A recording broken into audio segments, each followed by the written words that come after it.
Greetings and salutations, viewer. It is I, Eric J. Chucky, joined as always by the boy. Hello. This is the Two Nerds Podcast, and today we're talking about whatever the fuck comes to mind.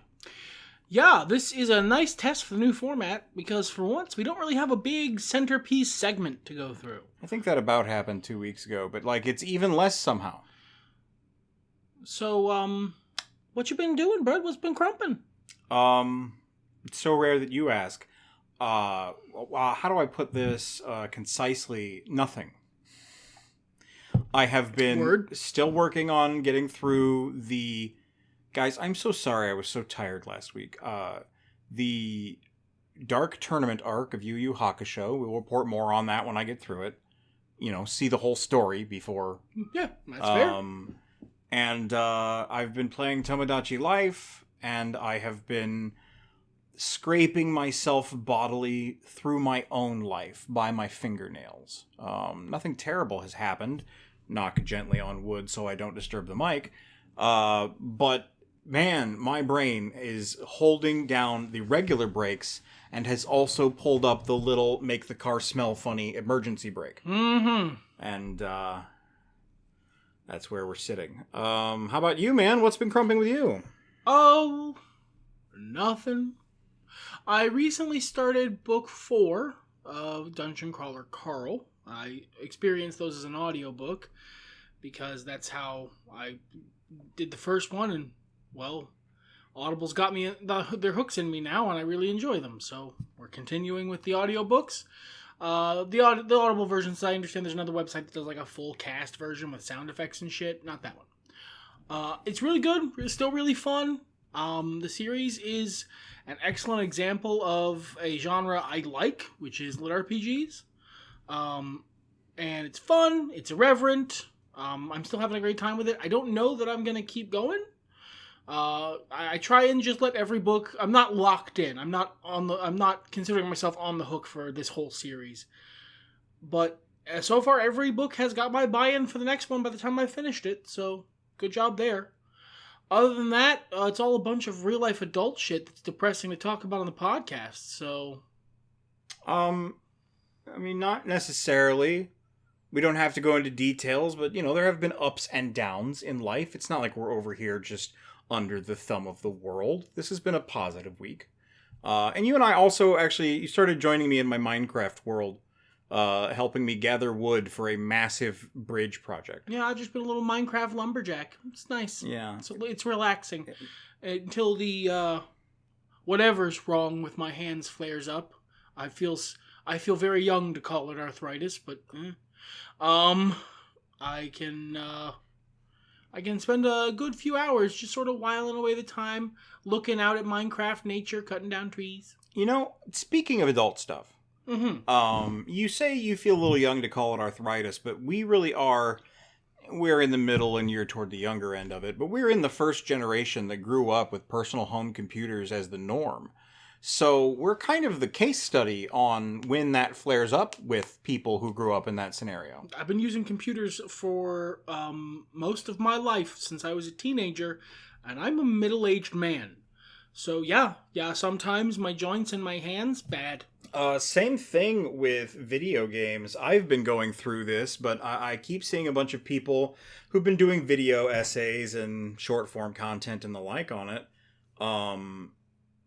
Having unexpected changes in the way our gaming tastes are. Almost very sudden sometimes, and adapting with how games have changed since we were young. It's all very interesting. And me specifically, I used to love long RPGs. And I still do, but because of the way the format has changed over the years, I find it difficult to play a lot of modern RPGs. Part of that is because motherfuckers won't stop shoving extra unnecessary content into a thing. I gesture broadly to Starfield.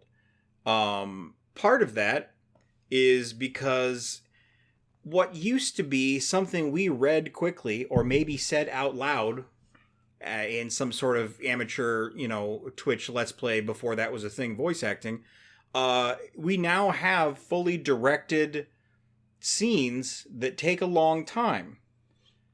And most recently, I was burned by Metaphor, and I've talked about it before since it happened back in August, September of last year of 2025.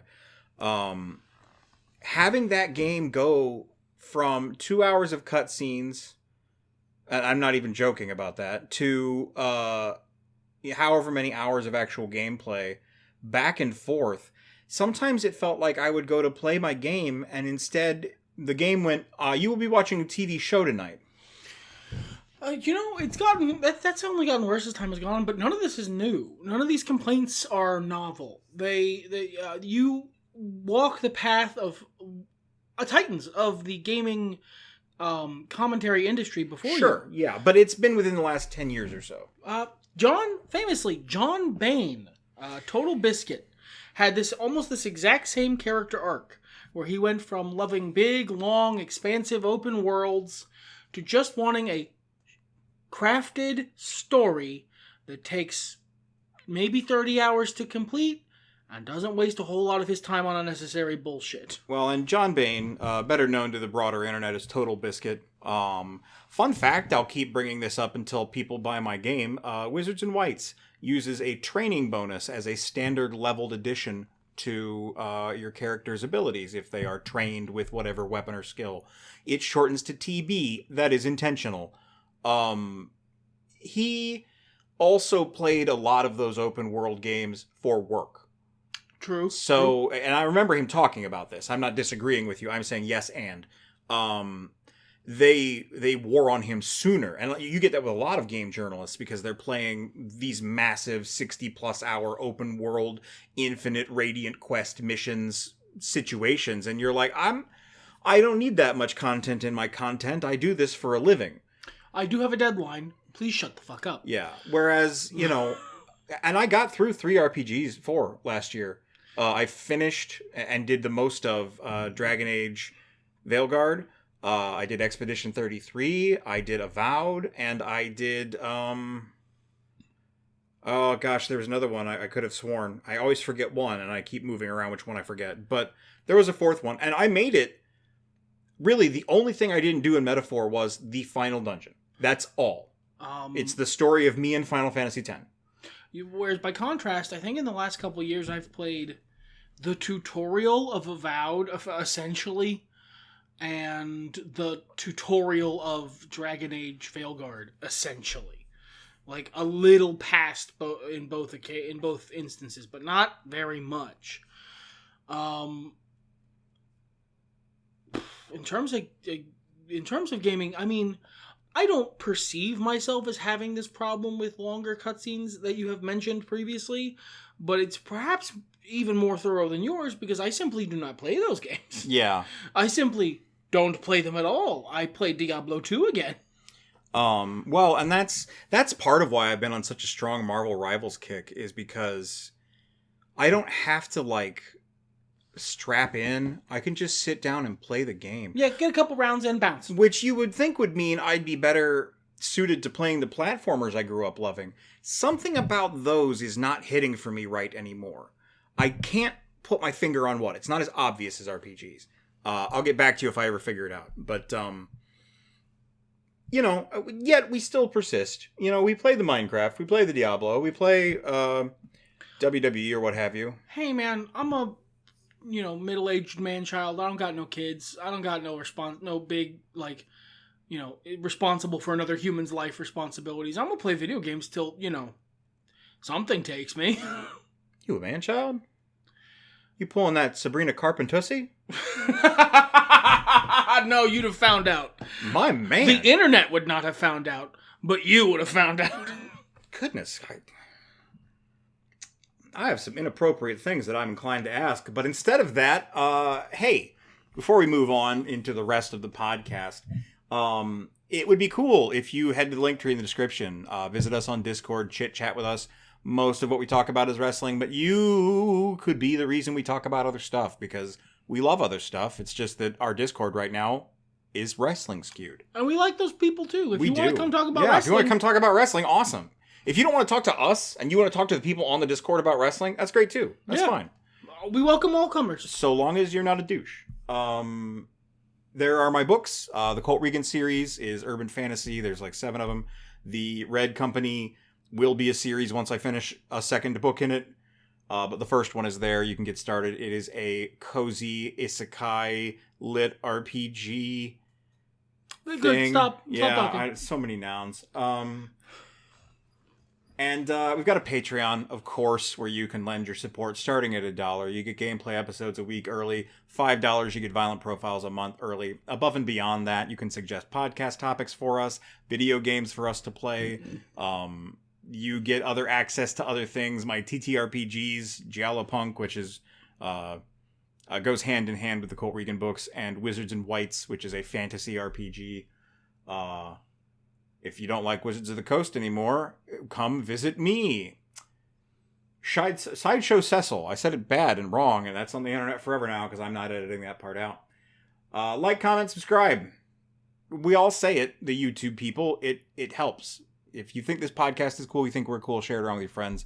If you don't think we're cool... lie. Well, you hit the dislike button and tell us why we're not cool. It's as simple as that.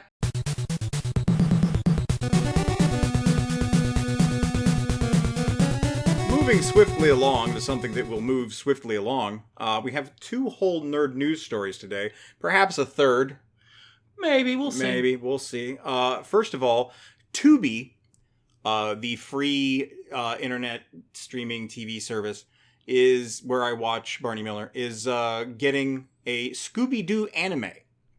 Matthew Lillard and Frank Welker are already on board to star as the predictable Shaggy and Scooby. I think Frank is also Fred. Well, he's not playing Fred here. Or no, he wouldn't be, because that's a different gentleman. I believe he's the drummer for Gorillaz. That's cool. That's interesting. On Tubi, of all things. I mean, sure, I think Scooby-Doo has reached Ninja Turtles levels where every generation is going to have theirs. I'm glad we're in a new generation. Yeah. There is another Scooby thing that's happening. It's on YouTube Shorts. There's a Ninja Turtles one, too. But they seem like they're more for kids. Like children. Like Coco Melon. Yeah. I'm not going to watch that. I'm glad it's there for people who care. But it makes it so they like the characters, so we get more of the stuff. Yes. You got to get them young. I'm fine with that. This is my kind of indoctrination. Second story. I don't know how this is pronounced because I've only ever read it. It's either Quinta or Quinta. Brunson is developing and starring as Betty Boop in a feature film adaptation. I recognize her from somewhere. I haven't noticed that until I looked just now. I'm going to see what I recognize her from. Okay. It's looking at her origin and evolution of the character through the perspective of her creator, Max Fleischer, examining the relationship between the artist and his creation. I think Betty Boop's story is really interesting. I'm not like a big fan or anything, but I am a fan of animation. So it's always been something that's adjacent to my interests. You know, kind of the thing that if you don't watch the show that's a lead-in for a show you do watch, you're always kind of aware of what's happening. Yeah, because you catch the end. You catch the wrap-up. Yeah. Now, if any of you listening are under the age of 35, you don't know what I'm talking about. It's an old thing called cable TV that existed before streaming. You couldn't just tell the show to come on. You had to wait. It was wild times. In some ways, I prefer it, but in other ways, I can just shotgun all of Barney Miller. I think this is neat. I don't have a lot of thoughts on it because we don't have a lot of visuals on it, but man, a Betty Boop film in 2026 or whenever this comes out, like that alone. What do we get next? What was that little guy's name? Bosco? If we get a Bosco movie, I'm pretty sure you have to start playing the lottery. Maybe, I guess. I'd probably go see it. Did you find out where you know this woman from? Maybe BuzzFeed back in the day? I don't know. Maybe you know her. I find her very recognizable. Maybe BuzzFeed. Did you have anything else you wanted to bring to the table for this, our beloved segment? In shows we've mentioned several times we don't like news, The Boys finally ended. Hooray. As I understand it, the finale was bad and hated by the entire fan base. I have a question, actually. When was that not the case? Well, that's the thing. No spoilers, because we do have fans who watch this show and The Boys, and I know that, who haven't gotten to the finale. But essentially, the fans of the show, by and large, from what I'm hearing on the internet, that's the only source I have, I'm not going to watch the fucking show. Just watch the finale and then be like, was that fitting? Oh, you just watched it? I just watched the part of it I cared about, yeah. Okay. But I'd have to watch the rest to get the context. Right. It did not deliver what they felt it was promising. And that's part of a larger trend in the last few years, starting, I honestly would say, with Game of Thrones, of a big tentpole pop culture, aware show really shitting the bed when it comes to the final ending. Fuck Game of Thrones, my guy. When has that not been the case? Friends nailed it. But like Scrubs? Scrubs? Hey man, the actual ending to the show before they tried to do a stealth spin-off was that was a really good finale. Supernatural went on for another 10 seasons of not sticking the landing.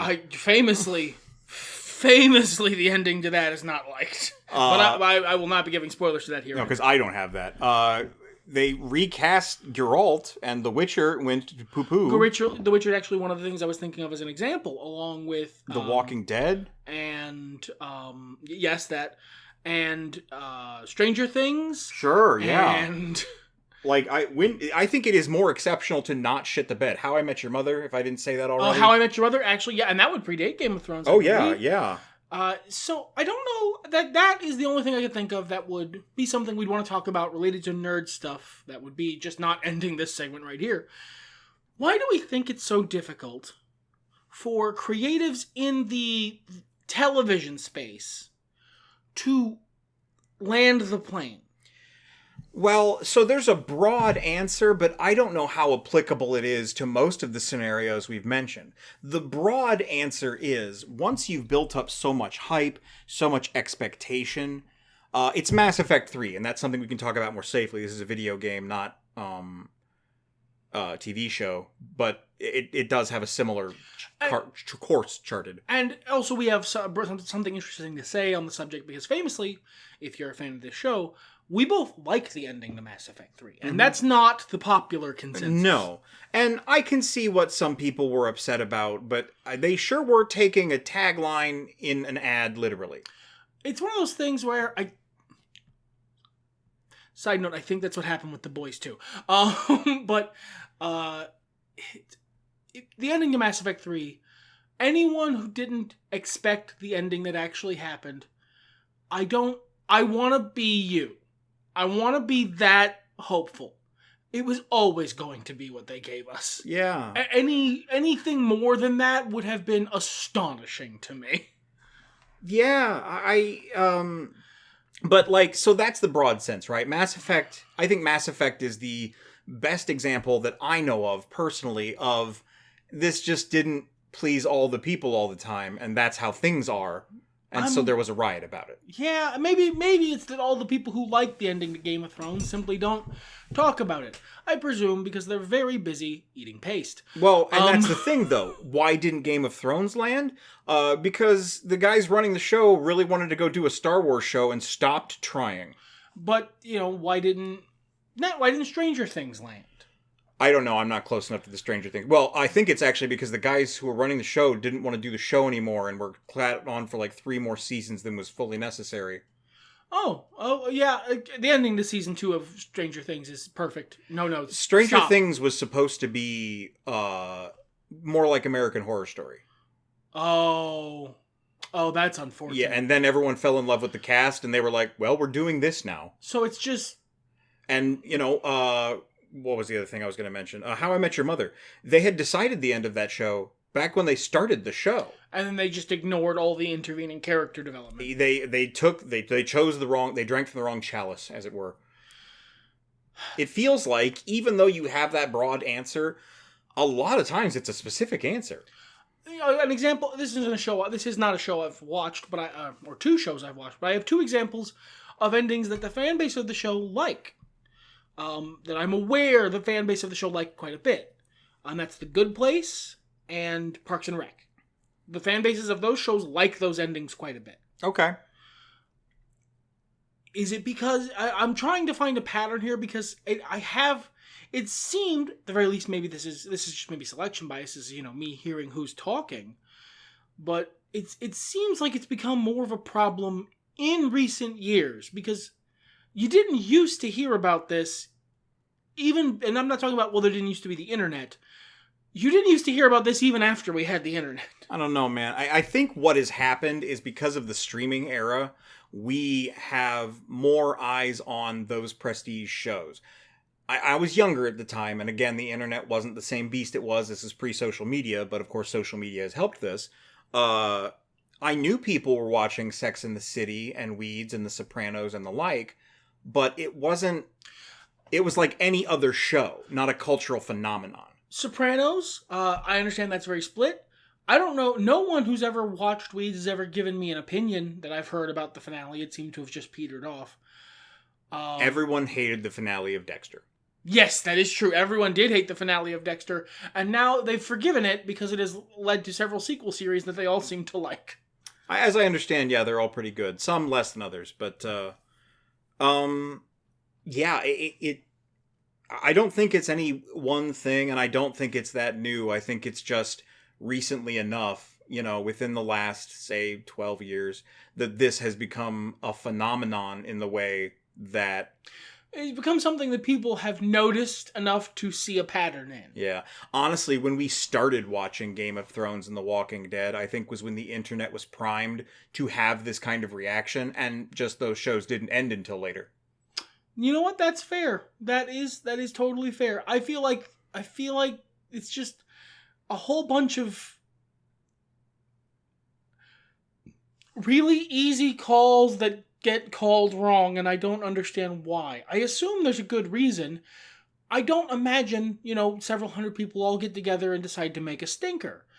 So I'm always fascinated by failure in this context. This bridges into talking about movies a little bit and talking about wrestling. I will say the same thing about your average Marvel situation, your average DC situation, James Gunn's recent input notwithstanding, and let's say the WWE because it's the easiest target. It is fun to hit them. Well, it's more that we have the clearest picture of what's going on backstage there. Whereas in AEW, I'm aware they have a writing team. They didn't for a while. A lot of the inmates are said to run the asylum. I don't know. It's more blurry. It's blurry. In WWE, they have an accredited writing staff, our good friend ChatGPT, and Hunter Triple H Hurst Helmsley, and Nick Khan, and maybe some of the other people in the UFC. All of these people who are writing the show, and yet they come up with the dumbest shit. Sometimes it's because, like a meteor, The Rock has crash landed into your situation and said, you're going to do what The Rock wants you to do. I understand theater and wrestling more because they're live. Sure. They're live, they're week to week. There's only so much you can plan for Right. because humans exist and sometimes they get injured. And putting all your eggs in the basket of a storyline that's going to take 2 years to fully play out on a guy who might tear his ACL in his next match is scary. So, I understand that more. But for things with, like, pre-production and, like, scripts that are written and before anyone, like, and have to get signed off on, there's so many people between the idea and you seeing the idea that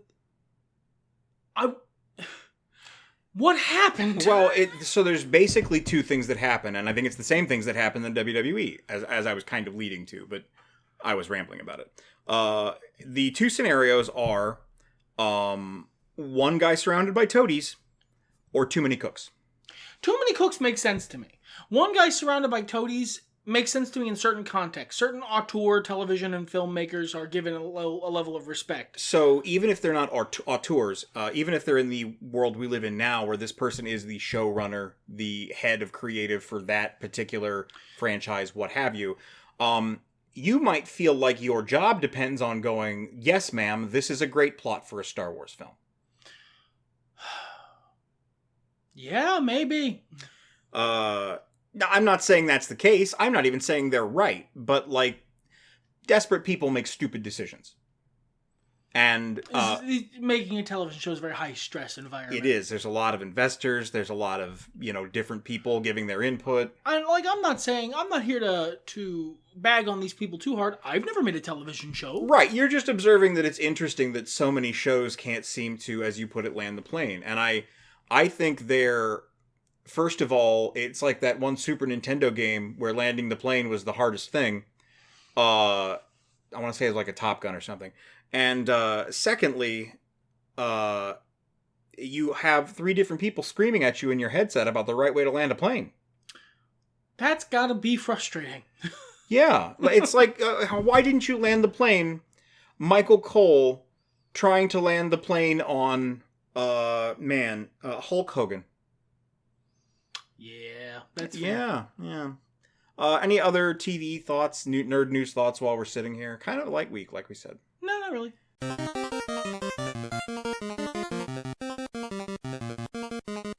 Wrestling news. There's not a lot of wrestling news this week. No. Dirt Sheet's pretty quiet. Other than that whole thing with El Grande Americano, but like that's not really what we talk about. I don't care. Yeah, I don't want to talk about that. No. So, Willow Nightingale. Injured, I guess. That's unfortunate. Vacated title. All the best towards Willow Nightingale. You're one of the best things in AEW. I hope you get well soon. AEW did have a pay-per-view. Oh, yeah, shit. We should probably go through that. We didn't watch it, so we can't tell you if the wrestling was good. But at the very least, we can give our thoughts on whether or not the decisions were probably alright. Yeah, this is definitely an outsider's perspective. I'm going to guess the wrestling was really good. I listened to a play-by-play, and there were a couple of matches that sounded incredibly well performed and good psychology in them. The biggest headline I feel going into this pay-per-view is that Mick Foley is all elite. Yeah, that is. We watched a Dynamite a couple weeks ago. We haven't really felt the need to go back since. It was fun. It was nice. It was refreshing to go back and not feel as though I was weighed down by the past. But it didn't really hook me back in. So I didn't feel the need to keep watching the next week or to watch the pay-per-view. But Mick Foley being there makes me more likely to care. He's great. He cut a couple promos. He was a host on the pre-show. He got nut shot by MJF. Good for him. Yeah. Foley is one of my favorites from back in the day who hasn't done something to make me go, in the time since. He's in fact done several things to make me go, yeah. So yeah, it's good to see him in AEW, and this definitely is the biggest thing that made me interested in this show. Not that it's a bad show. No, it's just we're not in an AEW time in our lives, as it were. Well, and I think even if we were watching week to week, I would be looking at this card and going, okay. It's sort of, I don't know, man. I'm just not behind it. So I don't want to steep too long in preamble here. There was a pre-show. We're just going to go. I'm not going to do the usual thing where I tease things out because we don't have details to talk about. Divine Dominion, which is Megan Bayne and Lena Cross, beat newcomers Zeta Steel and Viva Van, who are managed by Christopher Daniels. If they had managed to survive 5 minutes against Divine Dominion, they would have had a title shot. They didn't. They did not.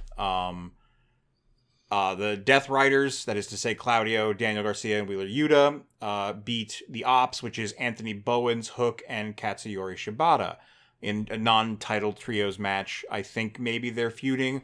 I don't understand the Death Riders so hard. Yeah, I don't know what the Death Riders are anymore. I guess they're probably faces, because the Ops are still definitely heels. Also, Anthony Bowens is an Op now. I told you that fucking gimmick wasn't getting over. I think he's better as an Op. I think he's doing well. Yeah, he's doing good. Anthony Bowens is a top talent. I want him to be world champion. You gotta stop saddling him with shitty gimmicks. But the problem with the Death Riders is, you know those movies like Fight Club that people are like, you misunderstood? Yeah. If you empathize with, if you feel like the main character is the hero. Mm-hmm. I feel like that's the Death Riders, except that the main characters are looking at us and going, no, we are the heroes. Yeah, they're... Wow, God. I don't remember it, but they're like the lame NWO. Sure. At this point, they've lost their edge as like a heel faction. They had a sort of outlook and a very vague mission statement. They're just kind of a bunch of really bad dudes who hang out together now. So they've got cool merch. They've got cool guys, and they all wear black and are pretty cool. So they're faces. That's it. I don't think it gets deeper than that. I need something more, me personally. Boom and Doom defeated, with the conglomeration, which was Mark Briscoe, Orange Cassidy, and Roderick Strong, defeated Shane Taylor Promotions. Shane Taylor Promotions, who, as I understand it, are real in Ring of Honor and come to AEW once every pay-per-view cycle to get clowned on. QT Marshall injured himself during this match. That is unfortunate. Yes. All the best to QT Marshall. Yeah. There was a funny spot with a giant bottle of Vita Coco coconut water. The Rizzler was there. Harley Cameron was there. I probably would have enjoyed this pre-show match. Yeah, you probably would have. Probably would have. And then we get to the main card. Cage and Cope defeat FTR in a New York Street Fight I Quit match for the AEW World Tag Team Championships. Had they lost, Cage and Cope would have hung it up as a tag team. I am so glad CNC Machine finally just did the thing that they clearly were not going to stop until they did. This storyline was not well done. This storyline was bad. This storyline was cheeks, brother. This match may have been good. I don't know. This storyline was so cheeks. It's one of the reasons I stopped watching AEW. This has been such an obvious. This storyline will not end until this happens. Point for like 2 years or for something. It feels like that they took way too long to get to here. Just give them the fucking titles. Let them have their nostalgia run, and we can all move on with our fucking lives. There were good beats. A lot of the stuff Stokely did. There were some promo bits with Cope and Cage that were solid. Yeah, Christian Cage is really funny. His current gimmick is great. Cope is great. Look, these talent, they're not untalented. Big Stoke rules, but just, oh my god. Shittering off the pot.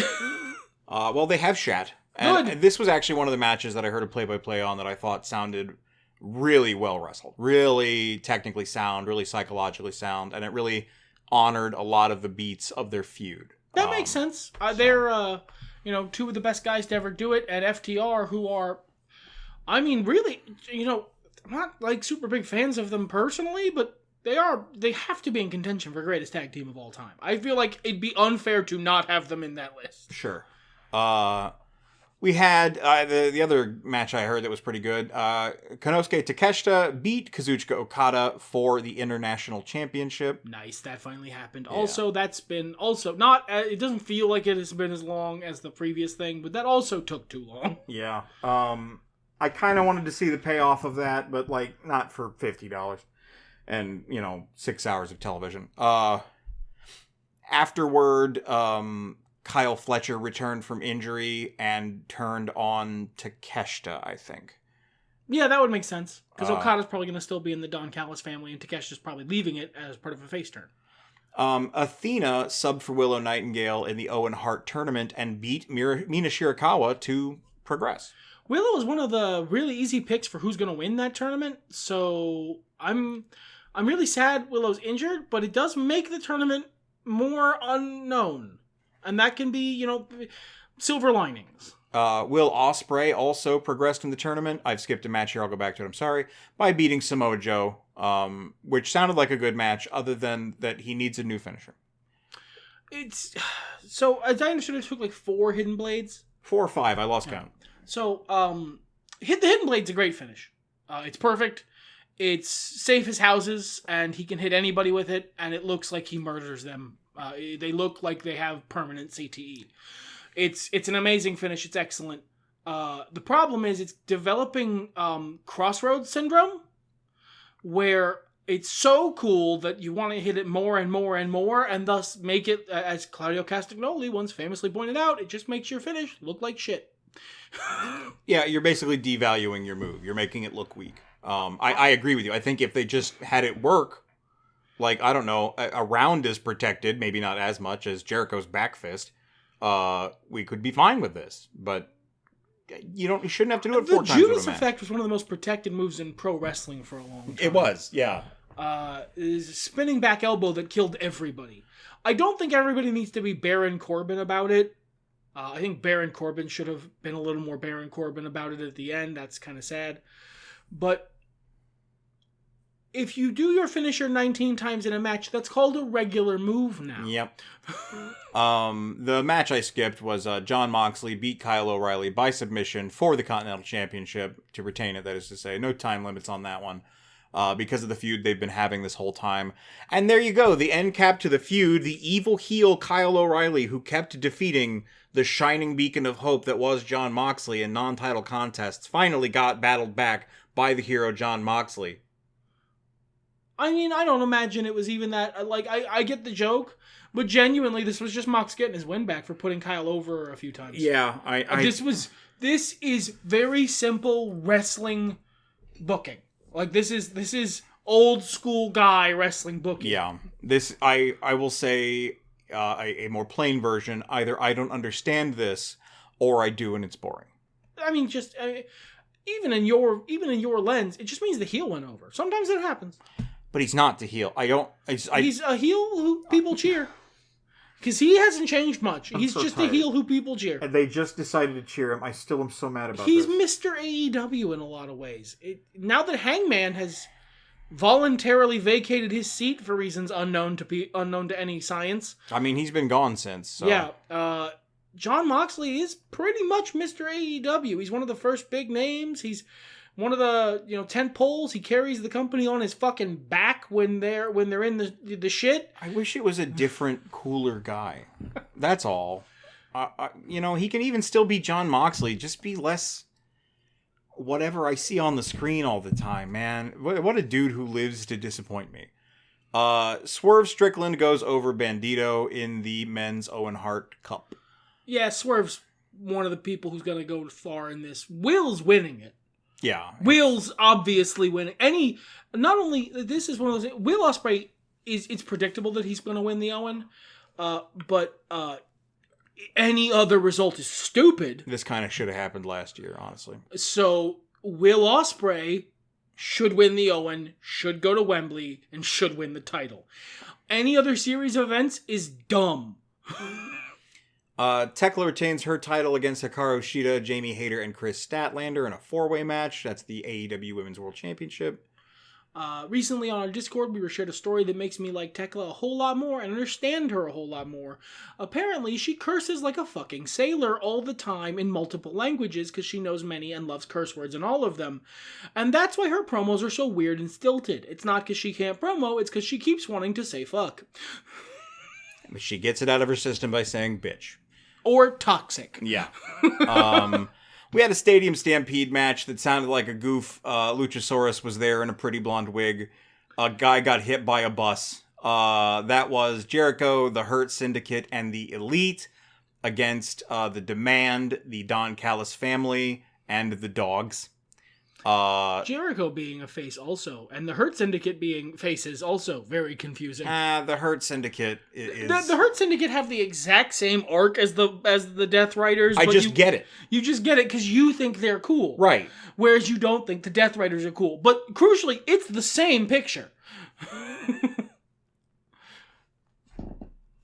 I am... We lost the scene where I proved the boy wrong with logic and real things that I said. It was very impressive. It was. I'm sad you guys didn't get to see it. Yeah, that's rough. Editing, what are you going to do? Technology. Anyway, the main event. Yeah, the main event. The faces went over in that. MJF beats Darby Allin in the match we all saw coming, so he doesn't have to shave off all that hair he paid for. He paid a lot of money for that hair. I'm glad. I'm glad. I'm happy for Darby that he got his world title reign. I'm a little sad I missed it, but it was just in the middle of a bunch of other shit I didn't care about. And afterward, Kevin Knight turned heel on Darby, which I guess they've been foreshadowing. Apparently very strongly foreshadowing for many, many weeks. So that I have thoughts. On one hand, I think it's kind of weird that, and as you put it last time we talked about this, all of the momentum of taking Hanger's chance at the world title again that was given to MJF was given to Darby on a roll-up? And now Darby has lost the title back. Yeah. In a couple months. The other thing I was going to say is, I think it's just one pay-per-view cycle. God, so not even. Both of these stips, the Edge and Christian have to stop being a tag team stip, and the MJF has to shave his head stip. Seems super unlikely because he did pay a lot of money for that hair, but as I understand it, that's how that hair is supposed to work, is that you can then shave it. Oh, neat. As I understand it. Well, look at science. So, they were both believable, plausible stips. It's not Edge and Christian are going to retire, it's they just can't tag anymore. Yeah, it's and maybe they're just done. Maybe they got their nostalgia run in and they're Sure. happy to sunset it, You know. putting over at FTR. I don't believe that. This storyline was never going to end until they won the titles, but you could see a world in which that happened. Or maybe they lose and have to come back as Los Conquistadores to win the God, title. that would have been so funny. Especially against FTR, who did the same fucking thing. Oh no, shit, that would have been so funny. And MJF and Darby Allin. Nobody wants to see Darby Allin versus Will Ospreay at Wembley. No, I mean, look, Darby's cool, but like, I want to see Will Ospreay kill the devil. I want to see him go over an actual heel. I want to see the good guy beat the bad guy. Wrestling storytelling does not have to be complex. If this is your WrestleMania, give me the WrestleMania moment, man. But at least these goofy stips they added weren't like CM Punk versus Roman Reigns. When Roman was like, well, if you win, I'll retire. Oh, so Roman is winning then. I mean, look, in my heart of hearts, I knew when Hanger said his stip, I knew what the result was going to be, but it sounded unbelievable. Yeah. Ironically, no, I really didn't. That's that exact same thing from a different guy would have sounded unbelievable. Yeah. And so we have that question about the momentum, but also wrestling is about stories, and this was a pretty good story. Yeah. Darby took the title, ran with it, had an amazing run of defenses. A hot run with a bunch of defenses after beating MJF, who'd been clowning on him for years, and doing the same shitty little bit at the end of all of their matches when he like cheated and then gets him with a headlock takeover. And it's just good. It's good storytelling. Yeah. I can't be too mad at it. I'm not blown up by this. If I had not been so completely washed out by the idea of everything else happening in AEW, I would have liked to have seen this. I think so too. I don't think it would have been one of the pay-per-views where I was advocating we not watch it. You just would have been like, yeah, sure. Yeah, that's fine. Yeah, I'm okay for this. And I believe that's all of wrestling news, unless you had anything else to say, my guy. No, I got nothing.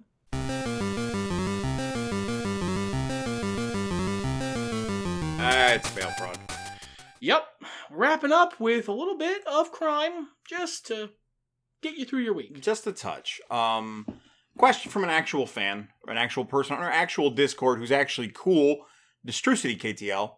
How did you guys become lifelong companions? What a sweet question. That is an amazing question and a surprising one. Because it means we haven't answered this on the podcast before. I know that because Destrucity KTL keeps the lore. I have had him pull wild shit on me from questions from podcast 9 years ago. So I know if we told this story on the podcast, he would already know. So it's surprising to me that we haven't. We might have at some point during the anniversary year, the 10th anniversary year, but maybe not also. So I'm just going to give this as direct. Yeah, maybe you should. Direct to the court reporter as I can. Yes, good call. I was in high school. I was 17. I was groomed. No, sorry, I had to. You understand that I had to. No, I was... Don't mind me, tell your story while I play with your curly hair. So I was living with... I was living in an area that happened to be near where White already was. He had a date with one of my roommates, is the easiest way to explain it. He met, I was up before school because I lived in rural state, and, he came in, this is like 6 a.m., so I'm just completely brain off, waiting to, wake up enough so I can go wait for the bus, because I didn't have a car. Fun fact, even if you're 17, if you're poor, you don't have a car. And he came in after this date, which I gather was successful. I came in. I was just kind of sitting there, man. It was I came in. You came in, yeah. And a stranger was in my house. Yeah. And the television was on, and it was either already on children's programming or just channel flipping. It ended up on a show called Hip Hop Harry, which I have never seen before, or indeed since this day. If it were not for the fact that this man corroborates that this is what happened, yep.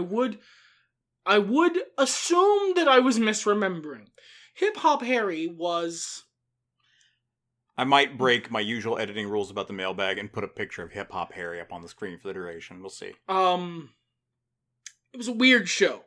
And it was in the vein of Barney. It was just more modern to the aughts. It was Youth Pastor Barney. Yeah. But hip-hop Youth Pastor Barney. Yes. And so, my friend here started basically MST3K riffing Hip Hop Harry, and so did I.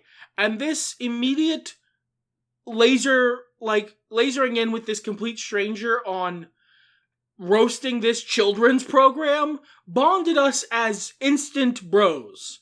We had that moment that you have with a guy sometimes when you just click and you're just bros now, and that's just the rules. Yeah. And from there, he invited me to play D&D with him, and I had lost any ability to do that when I moved from where I lived previously to where I was. So I joined in, said yes enthusiastically, and from there we've been friends for... This is 20 years. Yeah, this will be 20 years. 20 years in October. Coming October, mm-hmm. Yeah. Yeah, you moved, I believe, from Star City to Smallville. Yeah, basically. The only thing I would like to add, and I'm not a religious person, despite Minister being on many of my old screen names, there was a point where you had a big decision to make, whether you were going to go back to Star City or you were going to see what was around Smallville. And at the end of high school, you have a big decision to make. Hey, what's my life going to be? And you were hemming and hawing over the options, and I was like, I felt really, like, very clearly, get him, keep him.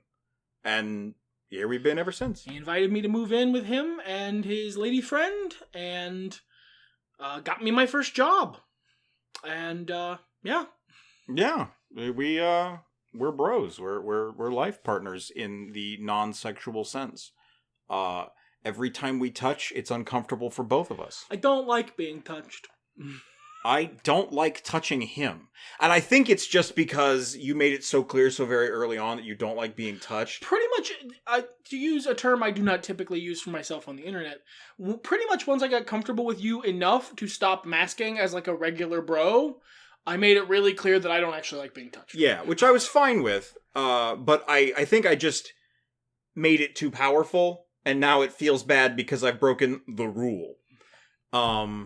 But yeah, that's our story. Thanks for asking, KTL. And now, yeah, genuinely very sweet question. Yeah, thank you. It's nice to get to explain lore, the deep lore of us. Let's actually grab two questions. Let's grab one from your list that you failed as a human being to cite sources for. No, I did that on purpose. You don't get to know where I steal things from.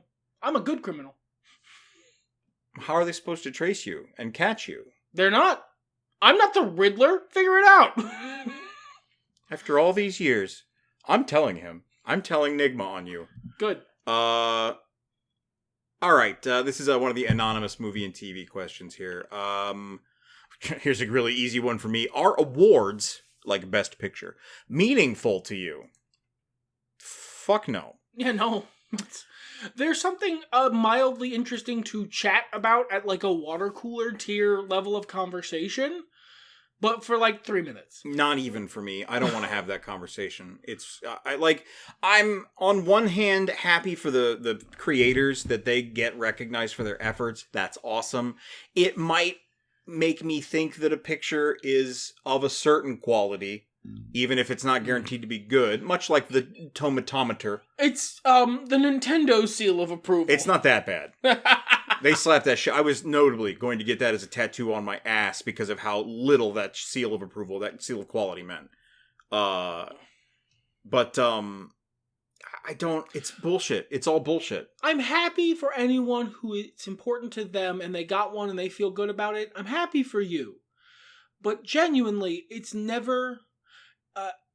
when I was younger, I think maybe there was a time in my life when I would have been like, oh, this such and such movie got robbed. But that guy, he was a suckier version of me, and I'm glad to have left him behind. None of that matters. Do you like the movie? Good. He was being worked, also. But yes, he was. He was being worked. I was being worked a lot more than I realized. That would be like if other people, anyone else, took our end of year awards seriously. Please, look, don't do that. Don't do that. If someone was like, oh, Veilguard, that was game of the year for Erica J. Chucky, that means something. No, it means it was game of the year for me. You're lucky if I played the game in that year. Yeah, that's awards aren't my thing. I do like the game awards, but like mostly for the trailers. You know, yeah, it's the new Super Bowl for the commercials. You know what? Actually, that's a great analog. I watched the Game Awards for the cool because E3 was taken back behind the chemical shed and shot. Kind of like what was the name of that game that they showed the trailer for last thing in the Game Awards? I can't believe that, dude. I can't believe that they did that. That was such an unforced error. There was just recently announced a new hero shooter by some group or another of some credit, and I went, why? You fools. Anyway, one more question. This one was stolen from the All Elite Arcade. This one comes from... No, I don't like that one. J.M. Maynard. I've been playing a lot of Black Ops 6, and after getting used to the omnidirectional movement system, other games feel clunky and slow. Has there ever been a gaming innovation that, once you experienced it, changed the way you experience other games? JM, thank you so much for your question. The answer is yes, but do you want to go first? I mean, I can, sure. Let's hear it. I think maybe, yes. I think maybe once we had some modern quality of life improvements in games around things like saving. Oh, yeah. Quick saves. Quick saves have, in fact, ruined me. Save anywhere, that sort of thing. Yeah. Back when there were save points, I didn't notice how awful that was, because that's just what it was, you know? Oh, I didn't get to the next checkpoint, it is what it is. Now that I can save wherever, or a game saves roughly every 17 nanoseconds for me, going back is physically painful. I remember, see, it doesn't bother me like when I'm playing Final Fantasy, I guess because I'm ready for it, but there's no pain there. The worst part is the half and half, the early autosave games where the autosave only happens once every 4 years. When they were just sort of debuting the tech, as it were. Oblivion was a big one I had issues with in that, even as I played it. Just often enough to make you, to fill you with a false sense of safety. Yes, absolutely. But I remember the first time I played Dark Souls, and actually started playing through it, not when I was, butting my head up against its difficulty and obtuseness. The idea that it was basically saving all the time was so novel and scary to me. It means your shit's on the line, brother. Yeah. No backsies. And I'm not much of a save scummer. It's just knowing that option was not there. Same thing with it not actually pausing when you hit pause. That felt so unique back then. Especially for a single player game? Yeah, it doesn't now. For me, one that it does keep being a problem is a run button and certain control smoothing.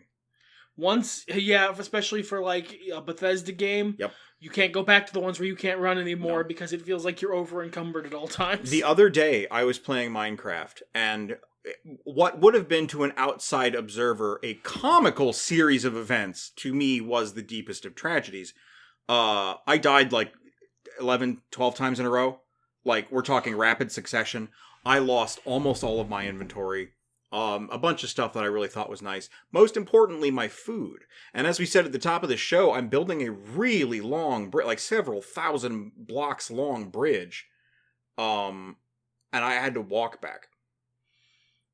So that took a while. I was interminable. It felt like punishment on top of the punishment I already went through. That's what it's like for me trying to play games that Trying don't to feel like have... Fallout New Vegas. Yeah, and it's so slippery. It's the cartoon week, week, week, week, week, week sound effect goes when I'm walking around in New Vegas. I wish it wasn't like that because it's such a well-authored game, but it sure is. Like a mod that moves your camera up and down a little bit as you move, I think would fix it. View Bob? Yeah, I think it has View Bob. It just doesn't have enough. And it's so slidey. But that's a pretty strong one. Quick saves are a great shout.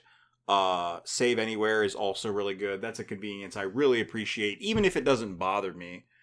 I feel like I had another one off the top of my head, but your quick save one was so good that your autosave rather, I've forgotten. And that's okay. We're allowed to forget. We're old here. This is Chopped Unk Cast. Yeah, Chopped Unk Cast. Thank you for coming to Chopped Unk Cast, and an extra special thank you to our trash elite, Rob and a guy from Ohio, Passion Killer 711, Distru City KTL, DG, Kitty Holbrook, and Drake Starstorm. They are cool. You too can become cool by going to the Patreon and giving us at least $1 due. Do you have anything else to say to close us out? I hope you all have a good week.